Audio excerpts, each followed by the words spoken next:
to the republic for which it stands, one nation, under God, indivisible, with liberty and justice for all.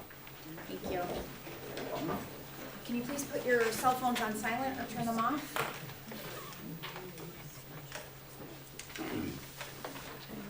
Alright. Seeing that there's no one for public comment, Mr. Van Orman, would you like to introduce the first Yes, presentation? so members of the board had an opportunity within the last hour to tour some of our project updates as a group. Tonight, I thought it would be appropriate, because we were doing that, to bring in members of our construction management team and architect firm. So we have Carrie and Mark here from King & King, and Ross and Brandon here from CNS Construction. I don't know which person is gonna, Brandon, are you coming up to click buttons and? Yeah, sure. Yeah. No problem. You should be able to. Good. There, oh. Nope. There we go. Okay, thanks everyone. Like I said, my name's Brandon. I'll let you guys introduce yourselves. We have Carrie. Carrie Turley, King & King Architects. Ross Lawton, CNS Project Manager.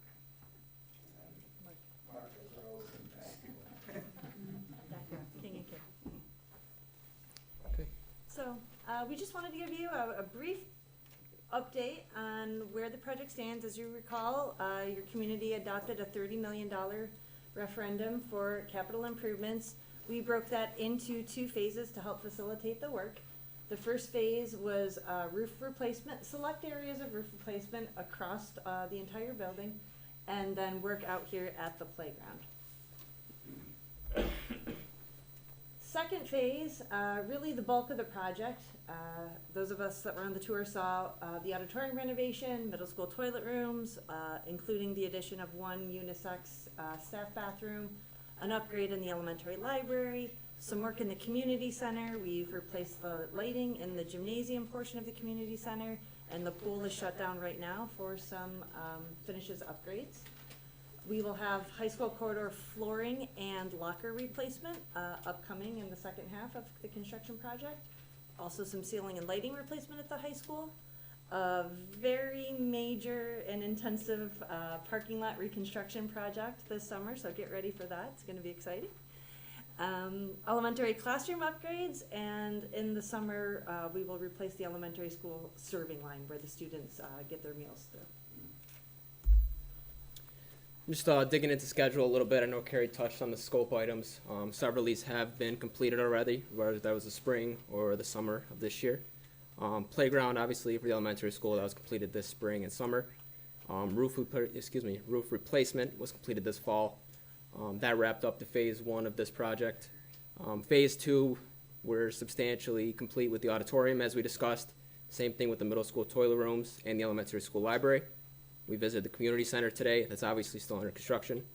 And as far as next summer's work, the schedule stays pretty consistent to what we presented to you guys pre-construction. High school ceilings, one thing to note on those have been about 40% complete. We're touching virtually every classroom in the high school. Some of the in-house conversations are taking over some of these rooms during a break.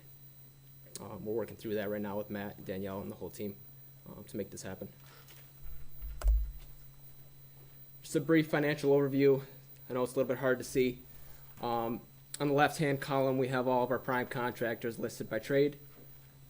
Biggest number for you guys to look at here is the percent complete for the contract. You see that's 36%. We still have a significant way to go next summer. Gives you guys an idea financially of where we stand with completion of work at this time.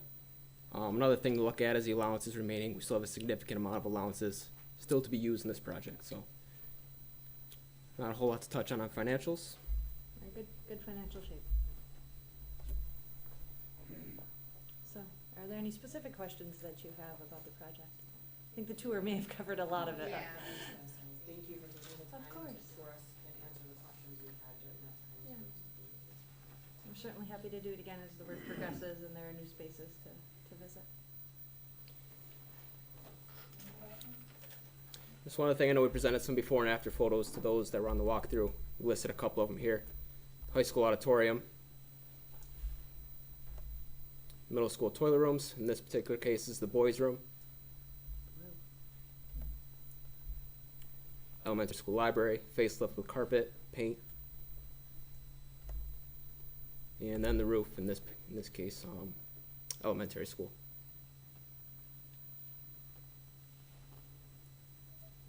Okay.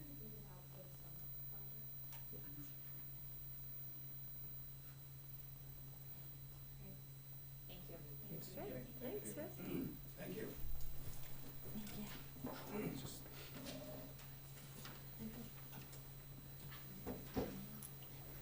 Yes, earlier this year when we were putting together presentation opportunities to present with the board, I wanted to take an opportunity kind of midway through the year and present like a district-wide review, kind of where we are, trying to touch overview-wise on a number of areas. I thought, I do not have a PowerPoint presentation for you. I'm just gonna kind of speak from my notes here.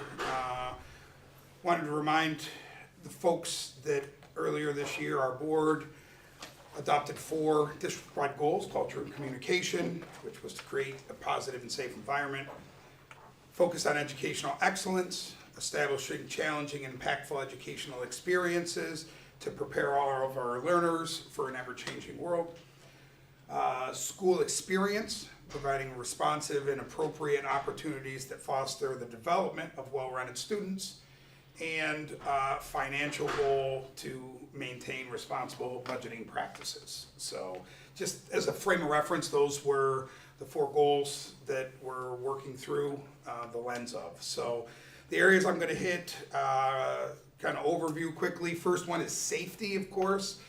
Safety is obviously one of our biggest priorities. We've maintained a positive working relationship with Wayne County Sheriff's Office. Through some transition, we have a new SRO that'll be starting January 5th with us. Again, though, that is a Wayne County Sheriff, active Wayne County Sheriff that receives all their trainings and updates through Wayne County. But sometimes those employees leave or get changed around, and we kind of have to work with that on the backside of that. So we've had SRO coverage every day. It's just we'll have a full-time, consistent person starting January 5th again. Our safety committee, we have a safety committee that meets 4 times a year, reviewing our protocols, updates on laws and regulations. You'll see some of that, the work from some of that committee later on in our agenda. Last year, of course, we received a COPS grant, which for $75,000, we were one of 4 schools in New York State that received that grant. We were able to provide physical safety upgrades to our district. Of course, we maintain all of our active safety drill requirements, which are fire drills, lockdown drills, and bus drills are the 3 types of safety drills, of course, that we have. And just through our walkthrough and the capital project update that you just received, anytime we can within our capital project, we're looking at ways to make the physical space as safe as possible. Whether it's maintaining things or upgrading things that fit within the scope of the work. So either through our outlay work or with our main capital projects. So facilities. Another big area is our facilities, especially right now because of our capital project. You have seen the vastness of the spaces that are getting touched both inside and outside of our buildings.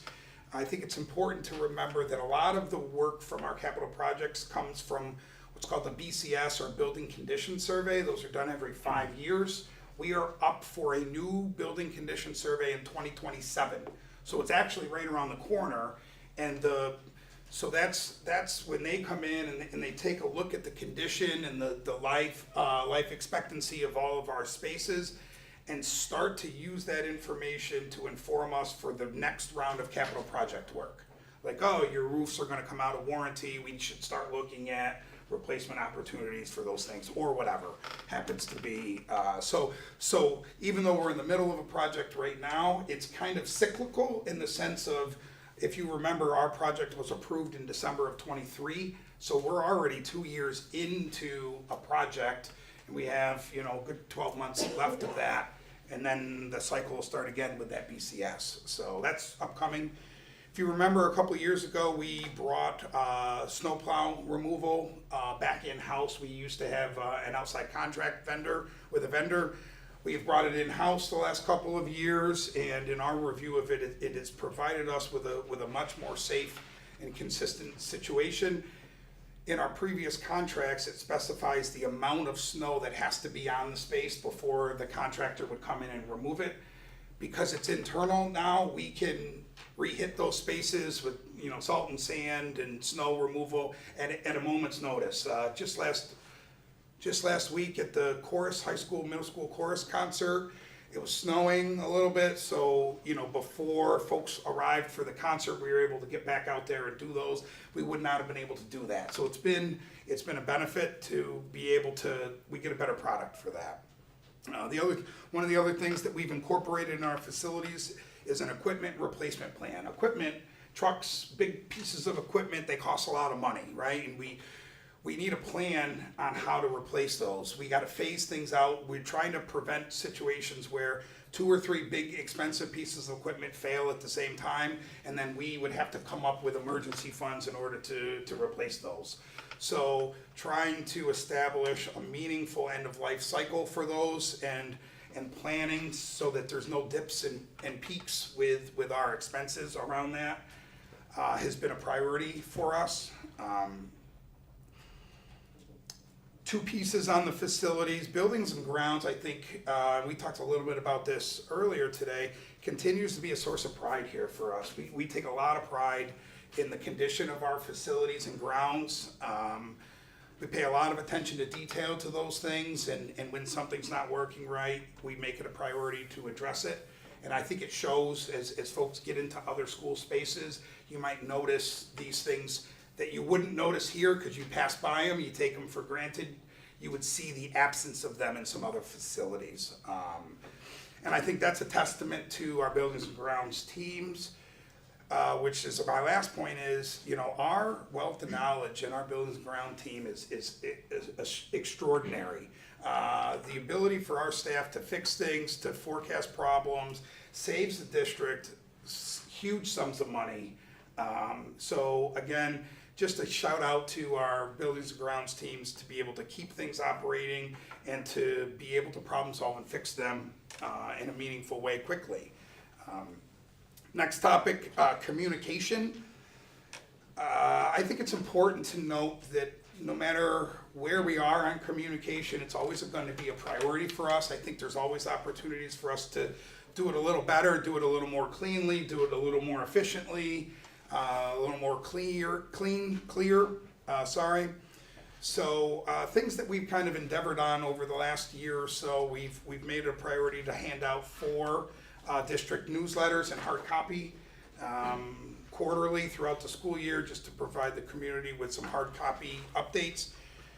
We added a PR service years ago. We went through a transition this year, and we've changed from Wayne Finger Lakes BOCES to City BOCES, Oswego County, for our PR service. And I think you'll see a little bit of a different philosophy in what gets communicated and how it's being communicated.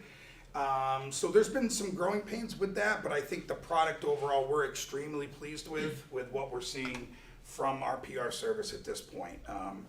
I'll also point to Aiden as our student Board of Ed student rep. I think he has provided us an opportunity and a lens to communicate with students in a more consistent manner. He's going to talk a little bit later today about some survey and student voice opportunities that he's endeavored to as well. So, and I think you're going to continue to see with our community schools and our activities and events that are going on in our buildings, we're always looking to provide more outreach, more opportunity to bring folks into our space. We recognize that the school, of course, is the hub of our community, and we want people to feel welcome and enjoy coming in. So, at the elementary school, we've had reading nights. Now we're going to have math nights in addition to reading nights. Just little things like that provide opportunities to welcome folks into our spaces. So, from a financial lens, I think a couple things. It's important to remember that we rely heavily on state aid for our operating expenses. So we're about 70+% reliant on state aid, as opposed to, you know, just our tax levy here. So you'll hear this as we get to the budgeting phase in the coming months. But Red Creek has been designated as safe harmless, which means due to our declining enrollment, the foundation aid that we would receive would have been too low, so we have this minimum threshold. We get a 2% increase from the state. As we talked about last year, the 2% increase actually represented a decrease in compared to what we'd received in previous years. I know business officials would tell us that we shouldn't count on those numbers. But I think it's important to know this year, one of the things that I'm hearing that they're kind of saying that's coming out of Albany is there's a possibility of that 2% going away down to 0. You know, we could lose that safe harmless. It's not a promise, it's not a guarantee, which for us would represent about a $300,000 decrease in aid coming into us. We've been purposeful in presenting very tight budgets over the last couple of years, responsibly tight budgets. And what I mean by that is we've relied a lot on our fund balance to balance our budgets, which we know is not a good sound budgeting practice. That's our savings account, and we shouldn't use our savings account to balance our expenses. So over the last 2 years, we've decreased our reliance on using that fund balance, and we continue to need to stress diminishing our reliance on our fund balance. The more money that we can save in that area would allow us to continue to fund our reserve plans, which of course you folks have seen. That's our bus reserves, our capital project reserves, and some of the other reserves as well. I just mentioned declining enrollment. I think the other kind of pink elephant in the room is adjustments to staffing and faculty and staff to account for declining enrollments, but to do it in a meaningful way, appropriate way, so that we don't lose the importance of our programs. On the topic of staffing, it's always a priority of ours to attract and retain high quality staff while still maintaining opportunities and for programs for our kids so that they can be competitive with all the other schools in our areas. We do that by developing partnerships with local colleges and local businesses and other regionalization efforts with some of the other local school districts. So we're continuing to explore opportunities on that. Again, with finances, one of the challenges that you hear from districts often is unfunded or underfunded mandates. So these are things that New York State passes on to districts and doesn't provide funding. Two such things that we're facing right now, kind of right off the top of my head, would be electrification of our bus fleets, right? So that's a law, we have to move towards doing that. There's not real money behind that.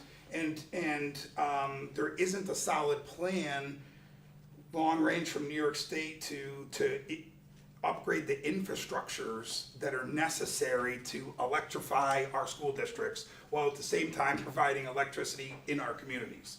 Mr. Joyce and I have attended some seminars about these things. Like, that's a real unfunded mandate that's going to, electric buses cost almost double what a fuel, diesel fuel bus costs. But we'd also need to provide upgrades to the grid, upgrades to our bus garage, let alone some issues that we have with range of busing and service of those items as well. There's another unfunded mandate around AEDs, DESH's law, that's coming into effect next month.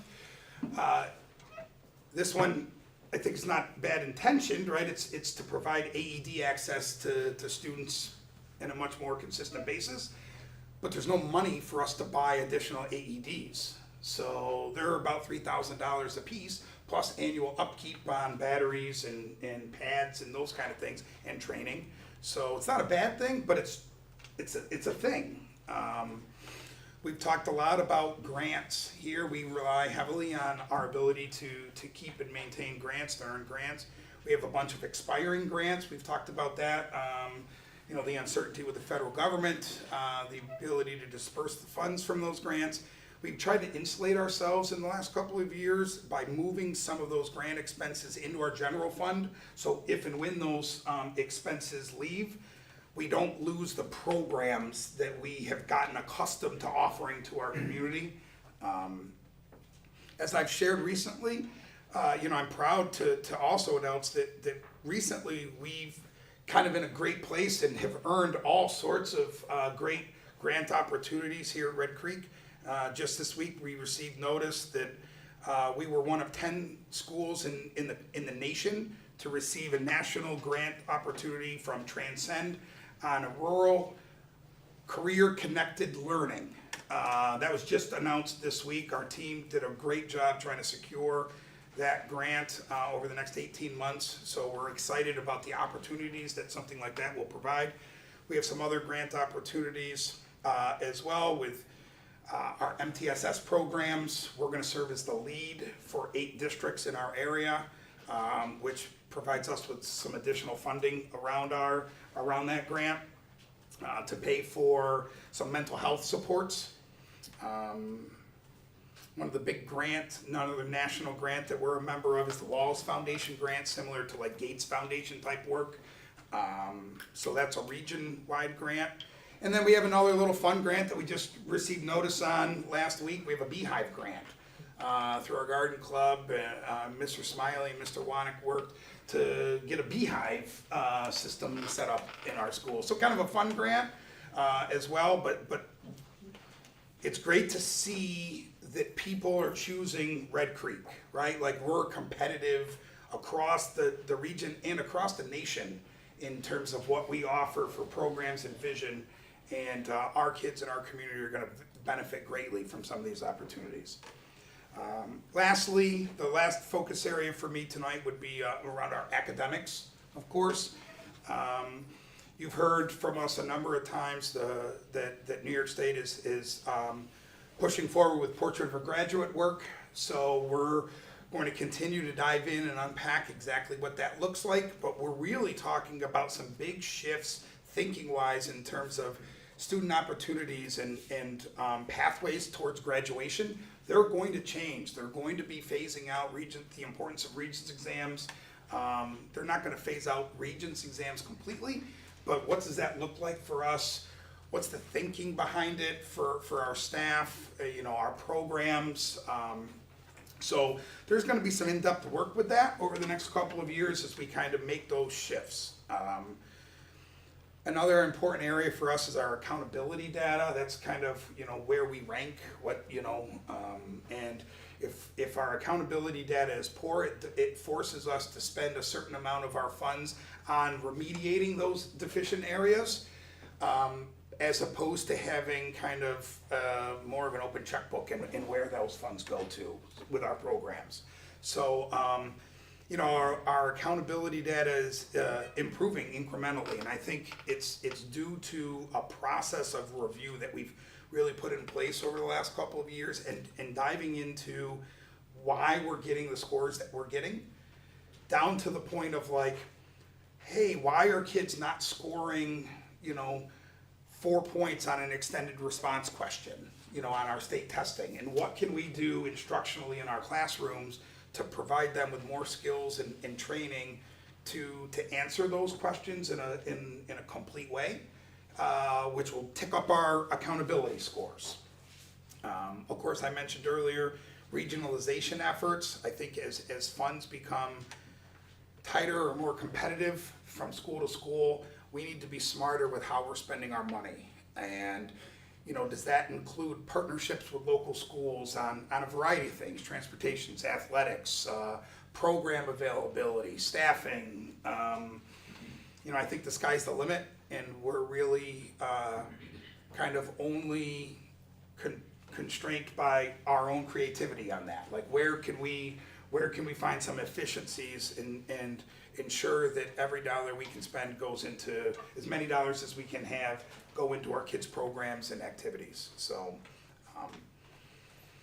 You know, we've seen our distance learning dual enrollment programs at the high school grow. Last year, we had 11 students over the course of the entire year take distance learning, dual enrollment college level classes. This fall alone, we've had 26. So, you know, we would see similar numbers enrolled in the spring. Aiden is a student that's enrolled in some of those now. So again, it's those opportunity. We might not have an opportunity for all these one-off with somebody here on site, but through some distance learning opportunities, we can provide students with a more customized education. At the elementary level last year, of course, we implemented a new reading and math series at our elementary level. Overall, it's been very positive. It's a little more rigorous. It's a little more, it's a little challenging. And, you know, I think Jen and our building principals and our teams have really been working hard with our teachers to unpack what that looks like and kind of problem solve some of the challenges as they come across them. But overall, we're in a good spot with that. It's hard, but it's good work. Our kids are endeavoring good work with that. Back to the high school, you know, this year we've been able to increase our course offerings. We added more dual enrollment, more college, more AP courses. We added back into our programming driver's ed and family consumer science, home ec opportunities. So we're looking to continue those classes, grow those opportunities. You know, this is about the time of the year where at the high school we start to look at programs for next year, start to get some student interest. Where are kids needing things? What pathways do we have? What does those look like for its graduation? And what things can we plug in place? What things can we add? So those are kind of a really surface view of a couple different areas, right? Safety, facilities, communication, financial, and academic. Certainly not all encompassing, and I didn't leave anything out due to ignorance. It was, you know, just due to time and just trying to provide where we are with some of those initiatives and some of the work that we're doing. So I'm proud of the work that we're doing. It's never done. We're never satisfied, but I think we're in a good spot with some of those places. So questions from the board on those? I know it was a lot at one time. Yeah. Was a lot. PowerPoint slide. Yeah.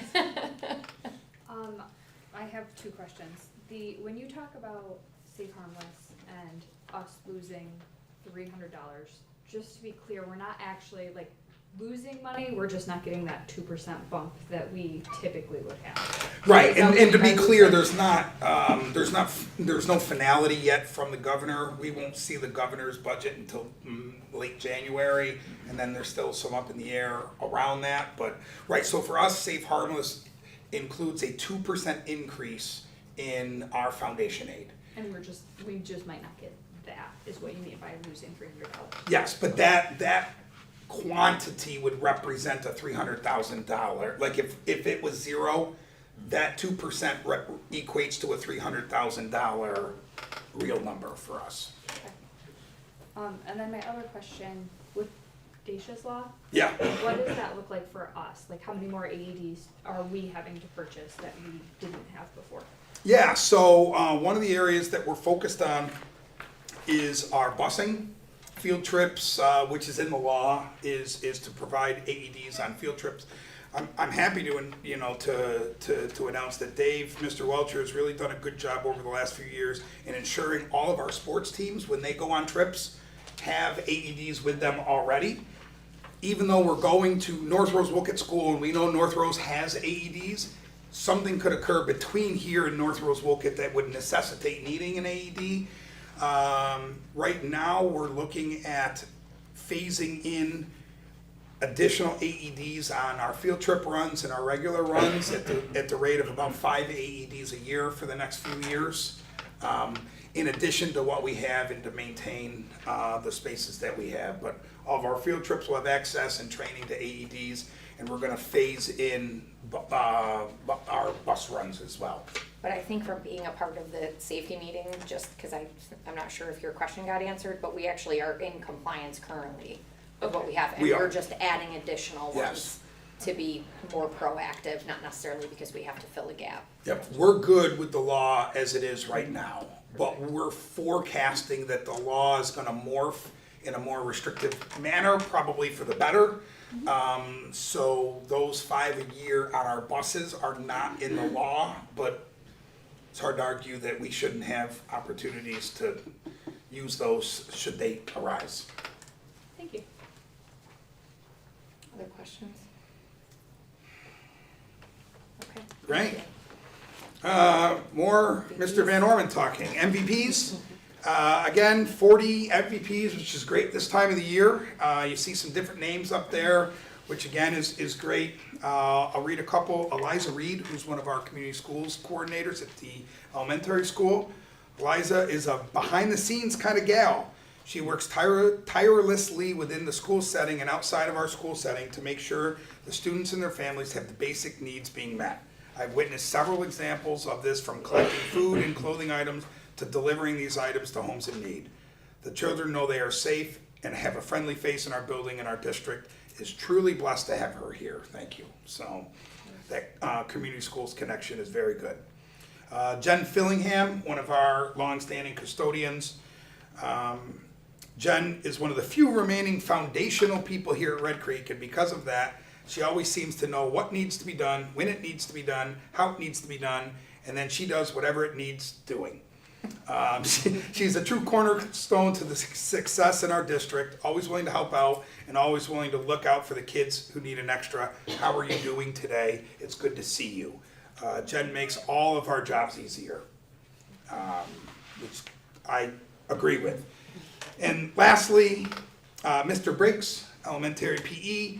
I'm proud to nominate Mr. Briggs for an MVP award because of his extraordinary impact not only on the students and staff at Kyler Elementary, but also the students on his athletic teams. As a PE teacher and health and wellness coach, he creates a culture where movement, mindset, and motivation matter. His athletes describe him as a coach who builds character and skill. And our entire Kyler school knows him as the voice of encouragement during PE as well as during our assemblies. His work goes far beyond the gym. He promotes resilience, teamwork, and lifelong wellness across our district. Thank you, Mr. Briggs. Great. So, Mr. Van Orman, is this your first LVP? fortunately, it is not. I have a couple of those. I don't remember seeing your name before, so I do you proudly write yourself a note? I do not. Somebody else writes them for me, but I proudly display them on my shelf in my office. I think the board would not have a problem with sharing yours every time you come, if you'd like. I can get you that information. Thank you. All right, we're gonna move on to the minutes from the regular meeting from November 19th. Mrs. Madigan, I would like to make a motion to approve both C, the minutes, and D, the financial reports. 1 through 5. Mhm. Thank you. Can I have a second for that? Mrs. Kaiser? Any questions? You ready? Mrs. Allen?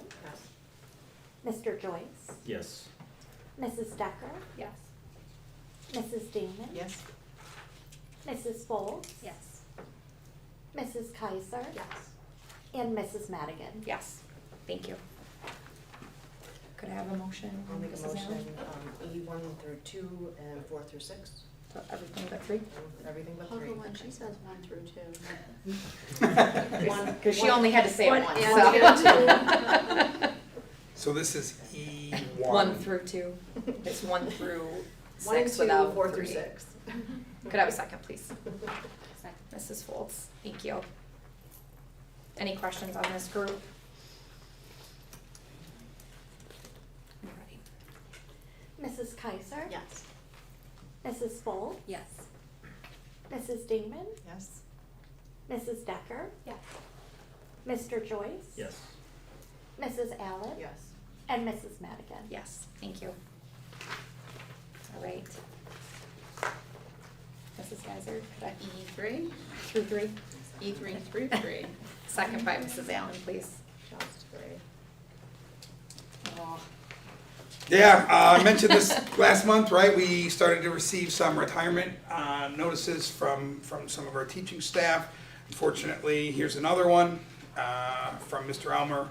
from the high school, from chemistry. And I think if you had an opportunity to kind of read his resignation letter, it really speaks to who he is as a person and as a teacher. Just being able to, mention how many, over 2,000 students that he's had the pleasure and opportunity to educate here for us. 27 years, Terry's been a great employee, great teacher. He's helped with Science Olympiad. He's currently, in the last couple of years, took over for Mr. Pitts on our bowling team. He's, advised our junior class. He's been involved with chess club. He was a PBIS coach at the high school for several years. He probably wouldn't tell you because he's just doesn't really promote himself very well. He's an alumni as a master teacher of New York State, which is an extremely select program that identifies some of the best teachers in New York State in the fields of STEM, science, technology, and math.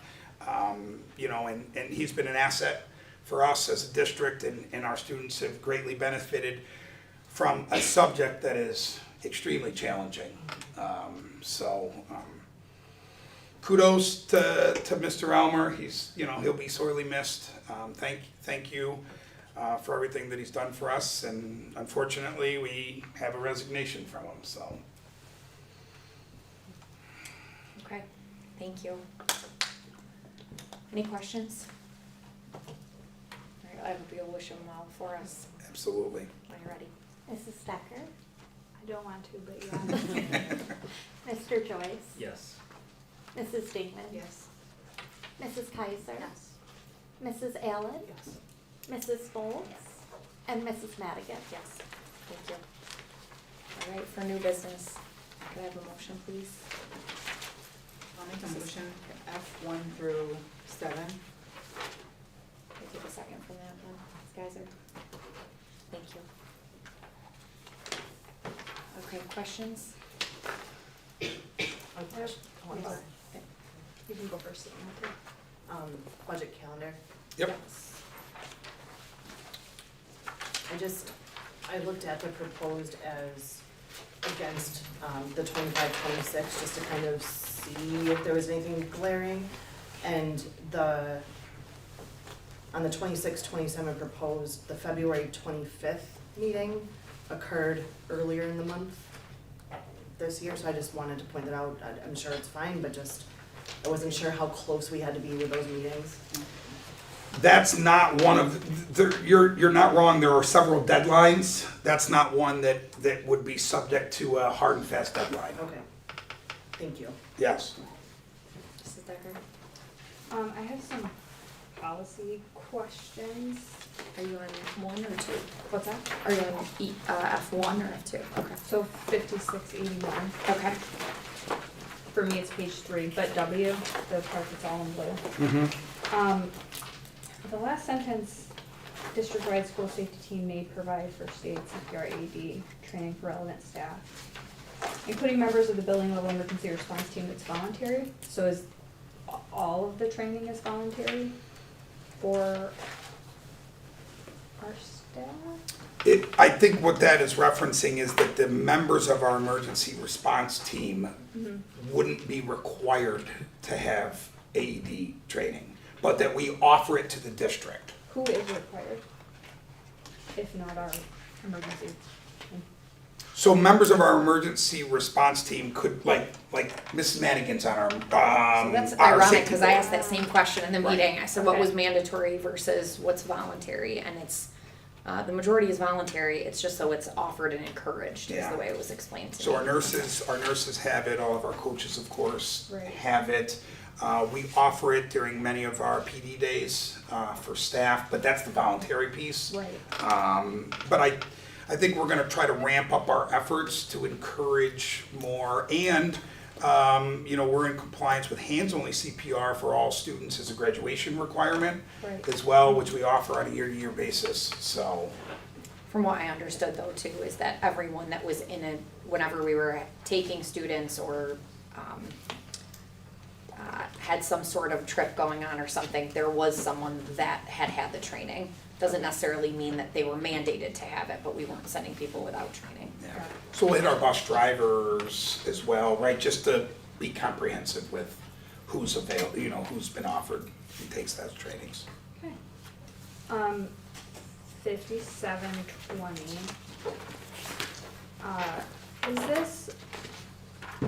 Is this specific, is this encompassing sports is probably my question. So I know a lot of parents bring kids home that are not their own kids from sports with permission from Welcher. So I don't know if this covers sports. It would.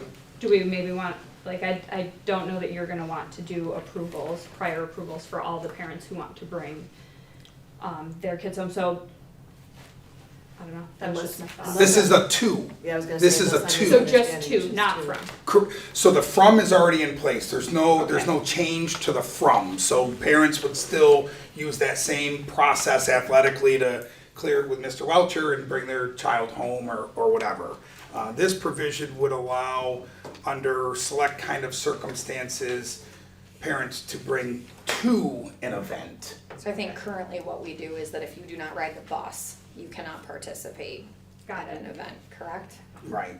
But they're, So this would be just looking at that piece for Right. special circumstances. So like if I was gonna bring Maddie to All County and you said it was okay, you would just have to approve it if there was some, Well, even if I was going to bring in. even if she was going to bring, oh, anybody? yes. Okay, It's kind of a coverage thing, more, you know, I don't know how often we'll utilize it, but I think it provides an outlet okay, and proper coverage should somebody have, prior to that statement being in there, there was no avenue for them to be able to do that as a parent. So this would afford them an avenue. It's a good question to ask though, since there's a second reading on this, so that if you read it again with that kind of mindset, if it reads differently. Can I jump in with a question on the same policy? Sure. As we move, when, it only shows an adopted date, so when was this last approved? Or updated, rather? I mean, it would have been through our normal, board review process in the last 2 years all round. Well, that's what I thought. Yes. But then I didn't see a date, so that's why I was just. Yeah, it's a good We double question. check on that. Yeah, we can double check the date. I would imagine it would have been in the last 2 years, but, Yeah. which date it is, I can get back to you on that. We could add that in also, Kendall, for Yep, the. second reading, that's fine. okay. And then the last one, 7313, Mhm. there were some typos, wishes, the first wishes on the top line. Are you under suspension? I'm in the blue part. My copy isn't blue. Exhaustion, on the back Exhaustion. page, Okay. exhaustion, administrative release.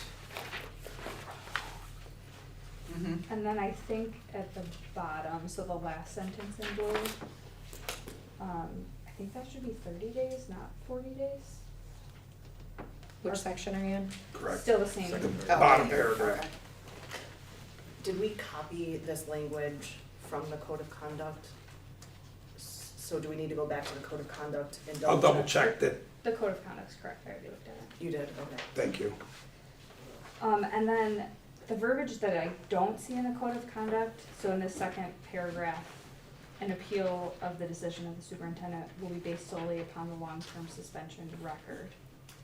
And I'm not really clear on what that means, and it's not in our code of conduct, so I don't know if that was meant to be put in here, or if maybe I'm just not understanding what we're trying to say. Where are you? I'm sorry. The last line of that paragraph with the 30-day limit. The second to the last sentence.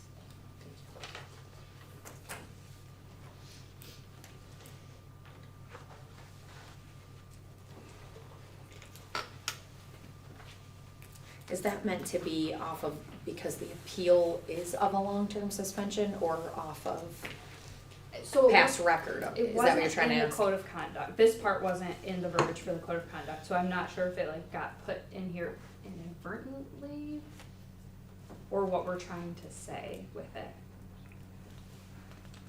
I'll get you that information. Okay, thank you. Cause this should just be cookie cutter from the code of conduct into this policy so that they match, correct? Is that Not what that if was there's an update from Erie One. Gotcha. This wasn't an Erie One update, though, I don't think, was it? It was not. Legal update.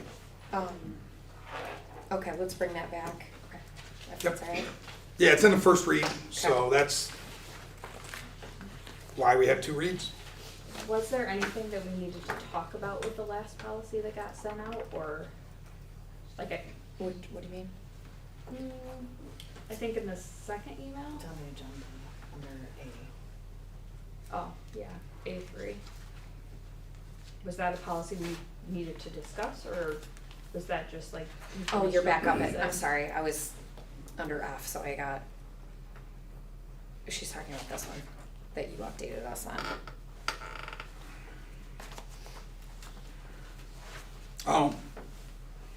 So that, we received a request to, I think I put in my transmittal, to ensure that seniors, if they start their senior year, I don't have the verbatim in front of me, is there a mechanism in place to allow those students to remain here as seniors, even if they happen not to be residents at some point during their senior year? So when I went back and looked at our policy 7132, under exception A, there is a clause that would allow for the continuation of that student to remain at Red Creek. It doesn't specify senior, it's open-ended in the policy. The request was specifically for seniors, grade 12. So I believe that there currently is a mechanism that would allow a student, if they became a non-resident, to complete the year, regardless of grade level. Fresh, kindergarten, UPK through 12th grade. So we're not looking to make any changes, it was just like an FYI. So I think it's an FYI. I think it's confusing because we haven't made the change to go back and forth with this current board, but the tuition-based situation has come up with among this board a dozen times just while I've been on it. We've accepted students outside of the district with a base tuition set, and then we haven't, and it's going back and forth. And then several years ago now, there was the discussion that if a senior was a resident for just one day after the school had opened, that they would be allowed to continue being part of the senior class if they had their own transportation. We would not be going outside of the district to transport. And I told Mr. Van Orman, my recollection, which is nowhere found on paper, I found, was that was tuition free, that they were allowed only as a senior, and that was the only thing that we were accepting. This policy, which I did not catch, says that there is a small fee per month for any student, it seems like, to continue if they were a resident at one time during that year. Now, I personally think it probably needs to be looked at some point because we're not accepting students outside of the district that will pay tuition. And this is a little contradictory to that. I think when we discussed it because I think this is a policy we looked at, and I think part of the reason that we left it in there was so that, like, for consistency for students. So if I'm in second grade and I have 2 months left of the year, I'm not getting pulled out of a classroom and plopped in with a whole new school. I think it's probably good for our students to be able to have that consistency. Well, and I think that clarification helps, and that if it's a one-time thing, or you have to be back in the district by the following year, and, for me, I just think, like, well, that's a tuition thing, and we have traditionally not been for a while, Right. accepting students paying tuition. So I think it's fine if it's the way that it is. And was that, when you guys discussed this as a policy, is that when the dollar amount was set, or was that I already? think it was already in there. Okay. I haven't looked at that in a long time, so. So anyway, I think it was more brought up as a question. And again, I know in the past that it was not, it was not always necessarily with a dollar amount associated with it. So did we always wanna continue doing that? Would there be an exception for a senior, you know, if it was your senior year, would it be different than if you were in second grade, you know, whatever the situation may be. But I think it was just more of a bringing it up, because it wasn't, I don't think it was completely clear to the person that filled out the public forum comment, yeah. So is there an action item for There is this? not. There is not. That's all my questions. Okay. Other questions? Just a comment that I will not be here at the budget workshop on April 8th, stated a few times now. Okay, thank you. Noted. I'll probably say it one more time. Any other questions? When you're ready. Mrs. Folds? Yes. Mrs. Allen? Yes. Mrs. Kaiser? Yes. Mrs. Dingman? Yep. Mr. Joyce? Yes. Mrs. Decker? Yes. And Mrs. Madigan? Yes, thank you. Okay, moving on. Any questions on the administrative reports? I just have a question on the athletic report. Are all of the winter teams filled, like, is every sport filled for athletes? Okay. Yes. Are we still doing athlete of the month also for sport? Okay. Yeah, I was sending those pictures, but those pictures end up on the public part of it, and they have the students' names on, so I could, give you guys that information, and maybe a picture without the certificate with their first and last name on it. That's why I hadn't shared the last couple. You're sitting next to one right now. Yeah, maybe including those in our reports would be nice Yep. to see. Thank you. Will do. Other questions? I have just a comment to Mr. Gaffney. Thank you for the feedback on the academic recovery portion. That was good to hear, and I think a good idea. Thank you for including that. I also had a Mr. Gaffney, maybe question, maybe comment. The high school buyback, is that new where we're letting students buy back days? Yes and no. Okay, We had done that before, okay, when I was a high school principal here. But since then, I don't know, they haven't had academic recovery, so it's brand new again. okay, So I haven't started that yet, because academic recovery this year, because of the capital project, was in Right. October. So it's hard to kind of put that into play, but I'm looking to put that additional piece into play for the spring. And it'll be an encouragement, not a mandate. It'll be Yeah. more of a conversational piece, not like you owe this or that kind of thing. but it'll allow them to still get credit instead of Correct. losing Yeah. it, which I think Yes, is wonderful, and so- hopefully, build a program and be a deterrent to like, hey, maybe Yeah. it's better to come to class. Yeah. every time. I appreciate that on all the aspects, so Yeah. thank you guys. I know it's probably like a lot to get off the ground, but thank you, because I think that'd be great. And also thank you to Jen, because the grant writing has been phenomenal, and I appreciate all that you're doing to help in tons of different areas for our kids, so thank you. Grant writing is always a team effort. We're lucky to have some great resources in our region. Just Okay. about, yeah. I just, before we keep going, for anybody that didn't open their card here yet before they walk out afterwards, thank you very much to the administrators that, assuming that one of you got them here, so thank you. It's really nice of you. Merry Christmas to you guys too. I think Mr. Nash is super excited to talk, so let me hear it. Athlete of the week or month or. So in October, I asked you guys a question that was gonna go out to the student body. That question got asked through, Schoology, from November 17th through November 21st. And that question was, how can our school enhance its extracurricular activities to better align with student interests and needs? So we got about 40 responses. You got to rate out of 5 how much you agreed with those responses. And we had about 350 ratings, but the questions were repeated for those ratings. The top 3 ratings, top 3 results,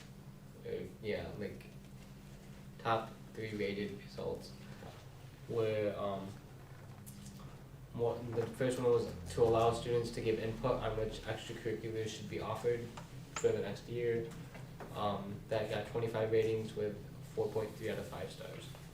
The second one was give more funding and help to clubs and things that already exist.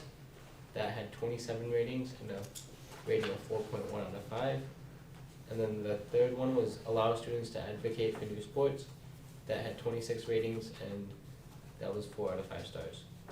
The next steps would be to meet with the high school principal, Mr. Van Orman, and the athletic director to go over a procedure on how to allow students to speak up for these new extracurricular activities. That's Eden, who did you survey? it got sent out to Parent Square, Student Square, and it was to grades 9 through 12. Through 12, okay. So, do you think that there's any way you could have gotten more responses? Do you think 4 days isn't enough for your colleagues out here? I think we could have probably made a little flyer or something. Could have rallied people at lunch. Yeah, well, I was telling anybody who would listen. So, yeah. Will you compare these to the other student reps from other schools? Yeah, so, I can pull it up. Oh, you already did compare. Yeah. Cause there was 2 questions, right? So you'll compare against the other school districts that Yup. asked the same question? So, there were, so, I was just wondering if you saw any similarities between. yeah, so a lot of the other, so I didn't get a ton of them from like around here. A lot of them were the bigger schools in our area, so they got a lot more participation. But the closest we had was by the Red Jacket, which is kind of similar to our size. They had 65, and we had 42 participants. So, and another one was, like, I don't know, there wasn't a ton who had a similar size. A lot of them were bigger and like, were able to had multiple student reps also. Okay. So we have, Aiden and I, in January, we'll be heading down to BOCES. They're gonna do a full day, kind of a debrief on the data collection of those surveys, and then kind of breaking out those next steps, and Okay. you know, what do we do with it? Now that we have this information, what are the next steps? Who do we gotta get involved? So Aiden and I have had some chats about that as well, but this will be a good opportunity in January, I think it's January 20th, for us to kind of hear from some of the other schools, what are they doing? We can kind of troubleshoot with each other as we try to get that off the ground, so. Great job. Thank you. Any other questions for Aiden? Thank you very much. Mr. Van Orman? Yeah, as Ms. Madigan mentioned, in front of each one of you should have a little holiday card and a little holiday gift that you guys get the advanced screening because it's Wednesday. The faculty and staff will be picking theirs up tomorrow, so you are the first Geez, ones. I shouldn't have said anything. Yeah, no, they're already aware that Oh, they're okay. getting them. We just have to control the handout of them. So, you know, I would just like to extend a happy holidays to everybody on the board, and hopefully you have restful time with your families back under your care for the next 2 weeks. You know, it's been great over the last Take your kids home. over the last 2 weeks. I've had the pleasure and opportunity to attend our holiday concerts, which just have been outstanding. You know, in our new auditorium space, it's kind of just the cherry on the top for all the work that our music teachers do, Mrs. Wickowitz, Miss White, Mrs. Little. You know, and we were talking, I had an opportunity to talk to Mrs. Little yesterday. They almost start over every single year because it's like a new group, new music, new everything. So, you know, our numbers are strong in our music programs, and they do an outstanding job. You know, we have people that watch online, which has been a nice addition over the last few years. So, you know, kudos to our teachers and our musicians for putting on great holiday concerts this year. So, Okay. And then, as always, our attendance and enrollment data. You know, I alluded to enrollment kind of remained flat. You know, technically it was down two students overall, but compared to the decrease that we saw last year at this time, we made some gains in terms of that. So we're keeping an eye on it. In the last meeting, we talked about like looking at the reasons behind. Has there been any progress over the past month or not quite yet? Nothing substantial. Again, the homeschool numbers don't stand out to us as anything significantly different than what we've had previously. So I think, you know, maybe there's some greater community type, you know, reasons. You know, we don't get an exit reason when folks leave. Actually, Ms. DiBiase and I talked today about trying to get some sort of a notice for our administrators when a kid exits our system. We don't get notice when they exit. We get notice when they enroll. The counseling staff and the special education department, but we don't get notice if North Rose Wolcott attempts to enroll a student. We send the records and they come off our school tool system, but we don't get a notice. So maybe the notice will kind of give us more, something that we talked about just today was like that notice, that notification that somebody's leaving the district might prompt us to go, hey, I wonder what, you know, like what's going on with that. So I think when we look at the fact that we were down 2 from November, or excuse me, from October to November, Yep. doesn't seem like, you know, a big deal, but then like November 24 to November 25 is a much bigger, you know, Difference, number. yeah. Yeah, difference, thank you. So, and I realize this is not unique to our school district, but I think it would be helpful for better understanding if we knew, so like an exit interview when you leave a job, so an exit, you know, strategy of when a student is leaving our district, is it because they're homeschooling, is it because they're moving, what is the reason, so that just helps the analytics for better understanding this report. yeah, I think. And knowing, Oh, sorry. and, no, I'm sorry too, and just to say like, and to know strategically, is there anything that can be done to move in the opposite direction? Sure. You know, I think what's a little different than a job is oftentimes they have a 2-week notice. You know, an employer, right, you have to give you 2 weeks notice or 30 days notice. Sometimes we don't get notice that a kid has moved to another district until they're already enrolled in the other district. So trying to track some of that information, not all the time, some of it might be a bit of a challenge, not impossible, but that's why trying to put some notifications in place of when folks are leaving. 'Cause sometimes they don't advertise it. Would our, there's still a person from BOCES in the data management, do we have someone? from We do BOCES? not. Okay. I was just We thinking. have some in-house support under Mrs. DeVinny's tutelage. Okay, I was just thinking, you know, obviously if a student leaves the district, it's probably one of just a handful of reasons. If we're not getting a notification from another district, then they either left the state, or they're being homeschooled. So I'm just wondering if it would be worth kind of, even if for a short window of time, putting someone on that to say, okay, we could easily find out that information Or if out, they I quit. think. Yeah, or if they, you know, because I know this isn't just a Rec Creek problem, but it is something that I think we also need to approach from the opposite. Like, not just how can we keep them from leaving, but how can we get them here? And we have a lot of challenges with housing, I understand that, we wanna bring people here. But I do think it's worth having more conversations without opening up a can of worms right now. Maybe dedicating some time about, like, are there ways that we can get teachers and their families here? Can we provide some incentive to teachers? And I realize that comes with their own challenges, but I think it's something that, I think it's time to really kind of take some time and really delve into this, cause I'm just really nervous about, and again, think I'm there's a not saying trend. it's a Red Creek problem at all, I'm just saying that I think we can maybe look at this a little bit deeper. I agree. Okay, Good point. yeah.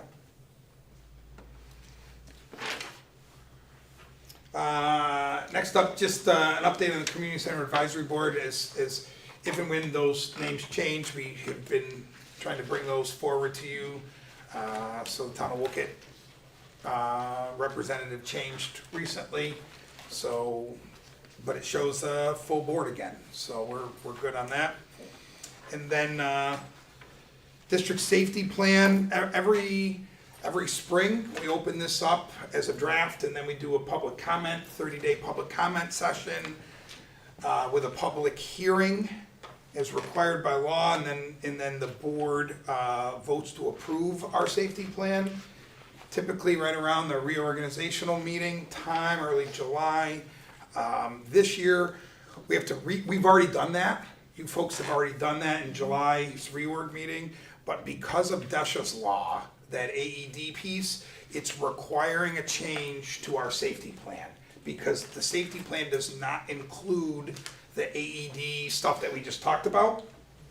So we need to, in order to stay in compliance, we have to reopen another 30-day public hearing.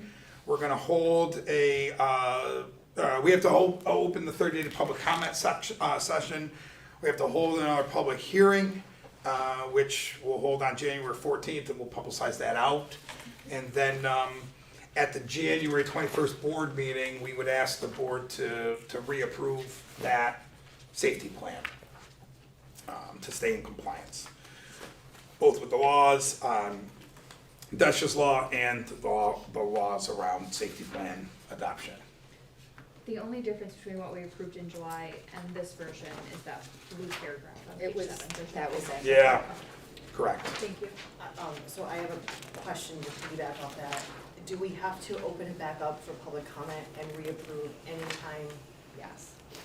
anytime a name changes? Because I saw, like, it wasn't highlighted to us as a revision, but the SRO was changed. So I don't know how significant that data is as opposed to an actual piece of the safety plan. I believe it's just the content. So Okay. let's say, for example, that the board rep, if I wasn't on the board anymore and you stepped in, that would just be the name change. Not a It's- reason it to states- remove it. Yeah, just the Okay. content piece of it. Because that name is going to change again January 5th? Mhm. Okay, got it, thank you.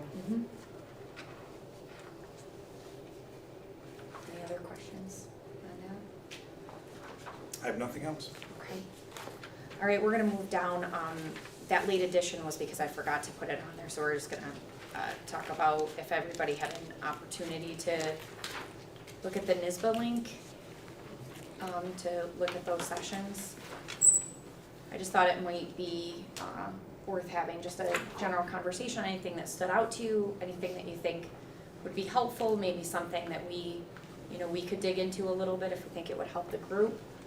A personal comment if you didn't, because it wasn't one of the choices, but I picked the Kindness 101. If you haven't seen that before, it's on CBS mornings, it's fantastic.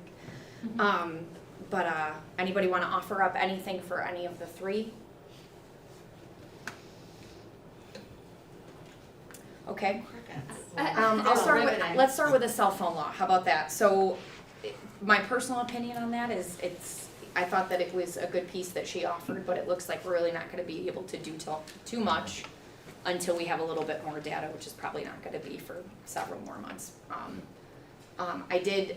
I did like it, but it does sound like it's gonna be more, at least from the way that she stepped it out, a little bit more on the process end within the school to deliver back kind of how things are working and what we can do. But I did appreciate the section on getting student input about how having a cell phone or not having a cell phone during the day is affecting them. So I also noticed that she talked a lot about the student input. I know we already have a policy in place, but maybe we could get some student input towards the end of the year to see if there are things that we could shift and still fall within the requirement.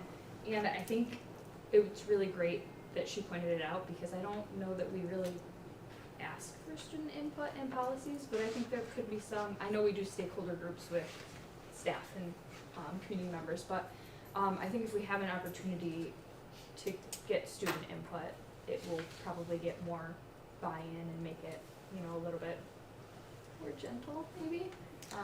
Maybe So- we're not in a bad spot though either because it's the first time, so Yeah. we could give this as kind of like the trial period, and then maybe towards the end of the year, the current students that wanna give some feedback might help us for next year, maybe to revisit that policy.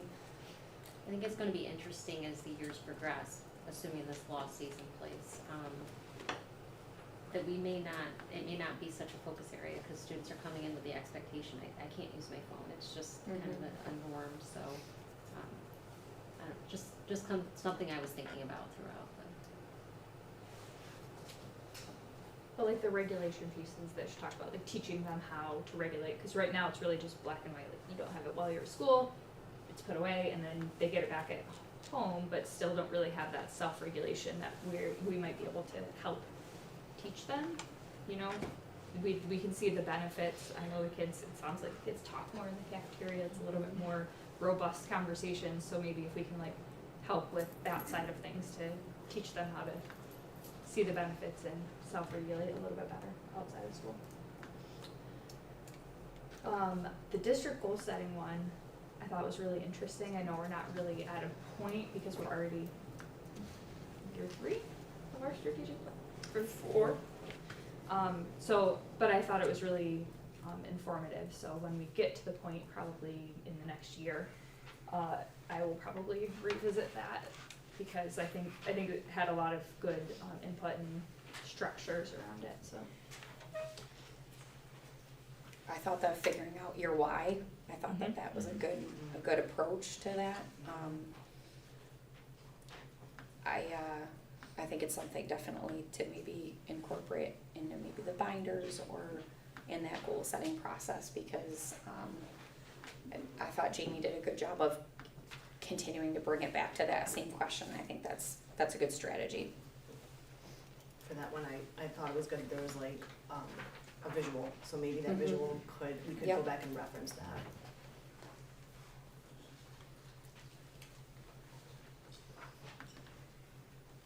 Okay, what about the building bridges one?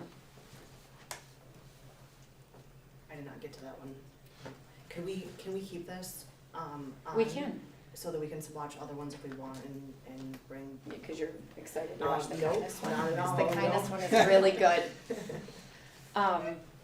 Yeah, absolutely. Anybody wanna share anything on that one? I think there was a lot about, trusting your team and walking in, being trustful first, which I think is important. Maybe we could, discuss that one next time or something when everybody has an opportunity to look at it. Sounds good. But if you do watch another one and you think that, maybe it's something that would benefit somebody or all of us, I don't think that this is a bad way to kind of open up some discussions and have an opportunity, things like that, Next time we review the cell phone policy, do we have, more input from the students or just a different way to look at things? All right? Okay. Unless you have anything else? I have nothing else. Sorry.